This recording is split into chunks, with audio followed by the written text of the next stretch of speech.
Mga ka-explorers, ang kwentong handog ko sa inyo ngayon ay patungkol sa dalawang ikakasal na sana na kung saan ay hinadlangan ng isang babaeng inggitera na kung saan ay binalak niyang kitlin ang buhay ng bride para mapasakan niya ang groom nito.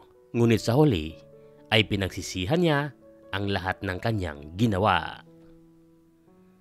Dalaga pa lang itong si Lourdes ay hilig na nito ang pag-aakyat ng bundok. Dahil sa naging hobby na ni Lourdes ang pag-aakyat ng kung ano-anong mga kabundukan, kung kaya't nakakadalawang bundok itong naakyat sa loob ng isang buwan. Sa naging hilig nitong si Lourdes ay tutol ang mga magulang nito dahil sa alam nilang delikado ang mamalagi sa kagubatan, lalo pat kababaing tao ng anak nila. Ngunit hindi nagpapigil si Lourdes at pinagpatuloy pa rin ito ang kanyang hilig. Unti-unti lang natigil ang hilig nitong si Lourdes nang dumating sa kanyang buhay itong si Ruben, na kung saan ay ikinasaya naman ng mga magulang ni Lourdes nang kanila itong nabalitaan.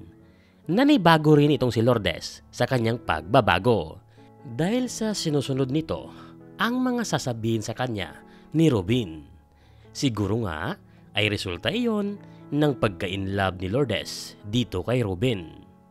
Nangyari ngang ginawa ng tumigil ni Lourdes sa pag-aakyat ng bundok at tinanggap na lang ang alok na trabaho sa kanya ni Robin bilang isang sales manager sa isang branch ng kumpanyang pinapasukan nito.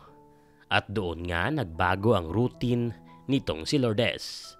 Isang gabi, habang magkatabi itong si Robin at Lourdes sa kama, ay ginawa ng dalawang magkwentuhan. Mahal, hindi mo ba namimiss yung una mong naging hilig? Pambungad na sambit ni Robin. Namiss din, pero noon yon, iba na ngayon. Meron na kasing nag-aabala at pumipigil sa akin. Nakangiting sambit naman ni Lourdes habang nakatitig sa mga mata ni Robin. Ano kaya sa darating na summer ay subukan nating umakyat uli ng bundok? Yung magkasama na tayo para masaya at exciting. Ano sa'yo, mahal? Saad pa ni Robin. Pwede naman, mahal. Yun ay kung kakayanin mo. Hindi ka pa naman sanay sa mga akyatan na yan. Baka di pa tayo sa kalagitnaan, susuko ka na. Tumatawang saad naman nitong si Lourdes. Madami pa ang pinag-usapan ng dalawa sa gabing yon at di na nga nila namalayan na mag-uumaga na pala. Nangyari ngang itinuloy ng dalawa ang kanilang planong pag-akyat ng bundok at naging masaya nga ang dalawa sa kanilang pag-akyat at namangha ang dalawa sa laki ng pinagbago sa kagubatan. Habang naglalakad ang dalawa sa pataas na parte ng bundok, ay di inaasahang natalisod itong si Robin at naggulong-gulong ito ng dahan-dahan pababa. Agad namang tinakbo ni Lourdes itong si Robin para sakluluhan. Ngunit nang papalapit na kay Robin itong si Lourdes, ay dali-dali itong lumuhod sa harapan ni Lourdes at inilabas ang isang itim na box na merong lamang singsing at binitawan ang mga katagang, "Will you marry me, Lourdes? Mahal ko?" Sandaling natigilan si Lourdes sa mga oras na yon habang naghihiyawan ang kanilang ibang kasamahan. Nang maya-mayay, sumagot na itong si Lourdes ng, "Oo, Robin, I will marry you." Sa puntong bitawan ni Lourdes yung katagang yon, ay doon na nagsigawan ng lubusan ang mga kasamahan ng mga ito. Doon nga sa pag-hiking nila Robin at Lourdes ay napagkasunduan ng dalawa na sa bundok na iyon idadaos ang kanilang kasal. Kung kaya't matapos ng kanilang kasiyahan ay agad nang pinaghandaan ng dalawa ang kanilang magiging kasal. Dahil sa may kalayuan konti ang lugar at bundok pa. Kung kaya't medyo naging mahaba ang kanilang preparasyon.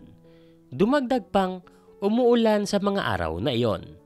sa kabila ng hirap at pagod sa pag-prepare sa kanilang kasal, ay nagpatuloy ang dalawa at naging inspired pa nga na tapusin iyon. Nagalak nga itong si Robin at Lourdes ng kanila ng masilayan ang naging bunga ng kanilang paghihirap, hanggang sa naging handa na nga ang lahat ng kanilang kakailanganin labas sa dekorasyon doon sa loob ng venue. 2 araw bago ang kasal ay hindi na pinayagan itong si Robin at Lourdes na magkita dahil sa pamahiin ng kanilang pamilya iyon. Para walang gulo at ingay ay ginawa na lang sundin ng dalawa ang kagustuhan ng mga biyanan nila. Nangyari ngang 2 araw bago ang kasalan ay ginawang yayain ng kanyang bridesmaid itong si Lourdes na mag-photoshoot sa kagubatan. Nagustuhan naman iyon ni Lourdes kung kaya't agad itong pumayag. Ngunit walang kaalam-alam itong si Lourdes sa masamang pinaplano ng bridesmaid nitong si Jenny. Naging maganda naman ang panimula ng kanilang photoshoot at nagalak itong si Lourdes nang masilayan ang resulta ng kanilang ginagawa. Ngunit humingi pa ng isang pose itong si Jenny. Ngayon ay doon naman ang gusto nito sa may mabatong lugar at may matarik na bangin. Nagandahan naman itong si Lourdes at agad na sumunod sa utos ng kanyang bridesmaid. At nang nakatayo na nga itong si Lourdes doon sa may matarik na bangin, ay dali-dali itong itinulak sa bangin ni Jenny. At nagsalita ito, "Rest in peace, Lourdes. Tinik ka sa buhay ko at sa pangarap ko. Akin lang si Robin at walang ibang aangkin sa kanya. Malas mo lang dahil pagpepestahan ka dyan ngayon ng mga mababangis na oso. Paalam, Lourdes, mahal kong kaibigan." Seryoso at nanginginig na boses ni Jenny. Matapos nga ng pangyayaring yon, ay agad na bumalik itong si Jenny sa venue ng kasal na parang walang nangyari at nakipaghalubilo sa mga tao doon para hindi siya pagdudahan.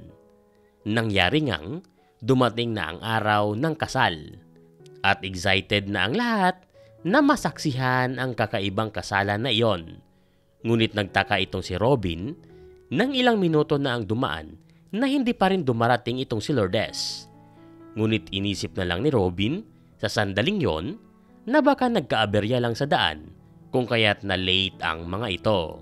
Baka sa mukha ni Robin ang kaba at pag-aalala sa mga sandaling yon at hindi na ito mapakali at panay ang tingin sa kanyang relo. Umabot pa nga sa 2 oras ang pag-aantay ng mga panauhin. Umabot pa nga sa 2 oras ang pag-aantay ng mga panauhin dahil sa ayaw nilang umalis muna dahil sa umaasa pa silang darating si Lourdes. Ngunit nang lumagpas pa ng 1 oras na wala pa rin talaga itong si Lourdes, ay doon na nadismaya ang mga panauhin at umaksyon na sana natatayo para lisanin ang venue. Nang bigla na lang sumulpot itong si Lourdes na nababalot ng putik ang katawan at may mga pasa sa mukha at braso papuntang paa. Natulala sa pangyayaring yon ang lahat. Samantalang nanginginig naman sa takot at kaba itong si Jenny at hindi ito makatitig kay Lourdes. Sa puntong yon ay nakatitig lang itong si Lourdes kay Jenny at humahangos na ito sanhi ng kanyang galit. Nang maya-maya'y nagsalita na itong si Lourdes. "Gulat ka ba dahil nandito ako ngayon? Buhay na buhay at nakatayo sa harapan mo. Pinagkatiwalaan kita, Jenny. Pero ano tong binayad mo sa akin? Ginawa mo pang pagtangkaan ang buhay ko? Ang buong akala ko din ay katapusan ko na sa oras na yon. Pero iniligtas ako ng isang oso. Nagkataon pa lang siya ang oso na iniligtas ko noon at dinadalhan ng makakain noong siya'y maliit pa. Sadya talagang hindi ko pa oras sa mga panahon na iyon dahil pagbabayarin pa kita, Jenny, sa mga kasalanan mo. Kayong lahat na nandito, gusto kong ipaalam sa inyo na itong si Jenny ang nagtangkang kitlin ang buhay ko Matapos ngang sabihin na yun ni Lourdes, ay nagtinginan dito kay Jenny ang lahat at ginawa nilang batuhin itong si Jenny ng mga masasakit na mga kataga.